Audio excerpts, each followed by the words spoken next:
নমঃ শিবায়। আজকে আপনাদের সামনে আরেকটা পর্যায়ে আমি আলোচনা করছি যে আমাদের মধ্যে দেবদেবীর সংখ্যা, দেবনাথের সংখ্যা কমে যাচ্ছে আর যবনের সংখ্যা বৃদ্ধি পাচ্ছে। কেন হচ্ছে?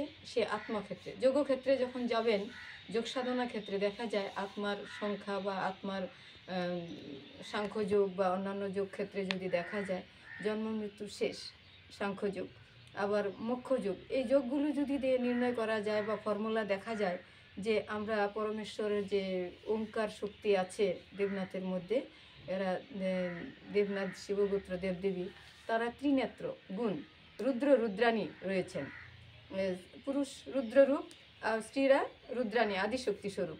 তো এখন এদের আর কি মিলনে কী হয়, বিবাহ হয়। তো বিবাহ হলে তো দেবদেবী বা রুদ্র রুদ্রাণীরা যে সাধনা করছেন ব্রহ্মজ্ঞানের পরে পরম ব্রহ্মজ্ঞানে যারা যাচ্ছেন, তারা গিয়ে আবার সেই রুদ্রকুলে গিয়ে জন্ম নিচ্ছে। কিন্তু আপনাদের মধ্যে অনেকেই ছেলেমেয়েরা এখন ভুল করে নিচ্ছে, এই যে প্রেম প্রণয় ভালোবাসা করে বিবাহ হয়ে যাচ্ছে, দ্বিনেত্র ত্রিনেত্র মিলে ওরা করে নিচ্ছে, বর্ণসংকর হয়ে যাচ্ছে। তো বর্ণ এসে মিশে যাচ্ছে এই দেবদেবীর সঙ্গে। যখন এই যে ভূতপ্রেত, মানুষ মানে ভূতপ্রেতর মধ্যে পড়ে, ভূতপ্রেতর যখন মিলন হয় বা বিবাহ হয়, শক্তির আদান প্রদান হয়, তখন এখানে জিন উৎপন্ন হয়। জিন ভূতপ্রেতের থেকে একটু পিশাচিনীরাও একটু উচ্চ স্তরের আর কি। তখন এই যে দৈব শক্তি আর ভূতপ্রেত শক্তি মিলে কি হয়, জিন শক্তি হয়। জিন চুম্মা ঘরে থাকে বা এরা যবন বলা হয়, যবনদের আর কি বলা হয়, বা যবনদের ইয়েতেই এই থাকে। তাদের আর কি সমাধি দেওয়া হয় না, তারা শিবগোত্র হয় না, তাদের কি করা হয় যে শুয়ে কবর দেওয়া হয়। আর ভূতপ্রেত যারা আছেন বা মনুষ্য আছেন, চতুর্বর্ণ আছে, বা ওদেরকে অগ্নিদাহ সৎকার করে তাদের শ্রাদ্ধপিণ্ড হয়। আর জিনেদের কি হয়, শ্রাদ্ধপিণ্ড হয় না, না এদিকে দৈবকুলে যেতে পারে, না এদিকে ভূতপ্রেত কুলে যেতে পারে, না মাতৃকর্ম হচ্ছে, না অন্যদের কর্ম হচ্ছে। ফলে এরা আলাদা একটা পর্যায়ে গিয়ে ওরা একটা পৃথক ব্যবস্থা হয়েছে। প্রত্যেক ক্ষেত্রেই অসুরদের ক্ষেত্রে বা দেবতার ক্ষেত্রে একটা পৃথক ব্যবস্থা হয়েছে। তো যে যেভাবেই বলুন না কেন, আত্মার যে ফর্মুলা অনুযায়ী দেখা যায় যে এরা আর কি দৈব নয়, এরা মিশ্রণ, সেই জন্য এরা শিবগোত্র নয়। যারা এই জন্য আর কি এই শিবগোত্র ছেলেমেয়েরা অন্যান্য গোত্রে বিবাহ নিষিদ্ধ এবং করা হয় না। আর যারা করেছেন তারা যদি মনে করুন যে দেবতার ক্ষেত্রে ফিরে আসবেন, তাহলে ত্যাগ করে পুনর্বিবাহ করতে পারেন, করে আর কি তার দৈব বংশ রক্ষা করতে পারেন। না হলে পরে আপনার বংশ এটা যবন বংশ হয়ে গেল, এটার দৈব রইল না, আপনারা দৈব আর কি যে উপাধি সেটাও রাখবেন না। তাহলে মৌলবী তৌলবী দিয়ে আর কি সংস্কার বা সৎকার করাই সবচেয়ে ভালো হবে। আর যদি কেউ হিন্দু ধর্মে যেতে চান তাহলে ওইটা ভালো হবে না, কারণ ওইটা পুনরায় তার তার মানে আত্মার পরিসীমাটা খুঁজে পাবে না। সেই জন্য যে যেখানে অঙ্ক হিসাবে, আত্মার অঙ্ক হিসাবে আছেন সেইভাবে পালন করবেন। আর যারা আর কি মায়েরা এসছেন, এবার নিচু বর্ণের যারা আছেন বর্ণগত, তারা যে শিবগোত্রের মধ্যে এসছেন, তাদেরও কিন্তু শ্রাদ্ধপিণ্ড শিবগোত্ররা করতে পারে না, কারণ তাকে কি করে করবে। সেই জন্য তারা আর কি ফেরত যাওয়া ভালো, নিজেদের আত্মীয় পরিজনের মধ্যে ফেরত গিয়ে তখন কর্মকাণ্ডী ব্যবস্থা করা ভালো। আমি কেন এই কথাটাগুলো বলছি, যে জীবিত অবস্থায় সুখ শান্তিতে চলে যায়, কিন্তু মৃত্যুর পরে আত্মার যে প্রক্রিয়া, আত্মার যে এগুলো লোক দেখতে পায় না, সেই জন্য সেগুলো তারা ব্যবস্থা নেয় না। কিন্তু যারা জ্ঞানী তারা আগের থেকেই জ্ঞান লাভ করে, সেই জন্য প্রত্যেকে আর কি যোগ জ্ঞান থাকা প্রয়োজন। আত্মা সম্পর্কে তার একটু সামান্য জ্ঞান ধারা থাকলে এই অপকর্মগুলো করবে না, আর নিজেরা সতর্ক হয়ে অপকর্ম থেকে বেঁচে যাবেন, যাতে আপনাদের বংশটা বিনষ্ট না হয়। দৈব বংশ সুরক্ষার জন্য, সংরক্ষণের জন্য আমার এই কথাগুলো বলা। আর ভূতকর্মের জন্য যারা ভূতপ্রেত বা মানুষ আছেন, যারা নারীরা এসেছেন বা আমাদের ঘরের দেবদেবী মেয়েরা ভূতের সঙ্গে বিয়ে হয়েছে, তাদের ক্ষেত্রেও দেখা যাবে ওরা মৃত্যুর পরে প্রেতকর্ম করবে তাদের বংশগত হিসাবে। তাহলে আপনি দেবী হয়ে প্রেতের কর্ম করতে হচ্ছে, প্রেতের শ্রাদ্ধপিণ্ড খাচ্ছেন, এটাও তো অন্যায়। সেই জন্য আপনার আত্মাটাও, পরমাত্মাটাও শান্তি পাবে না, আপনার সেই নরকে চলে যাবে।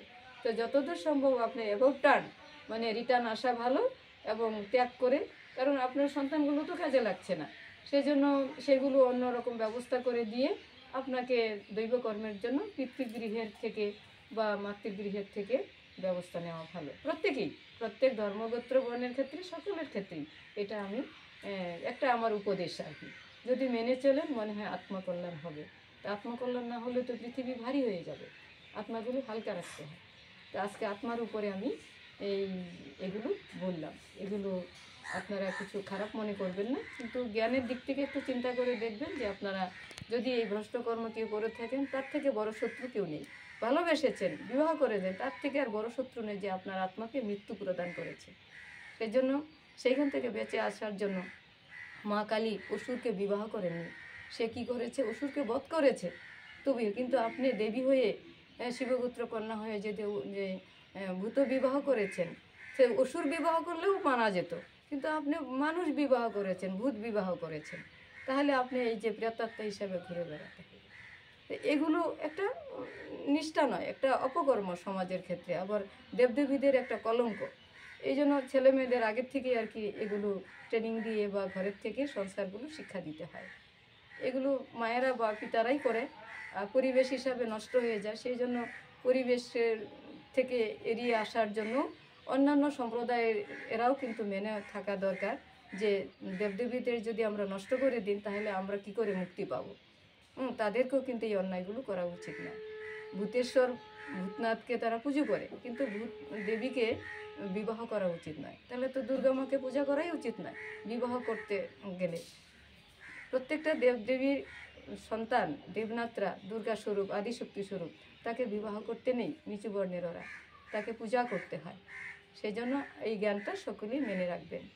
আর যদি কেউ করে থাকেন তাকে রিটার্ন করাই ভালো।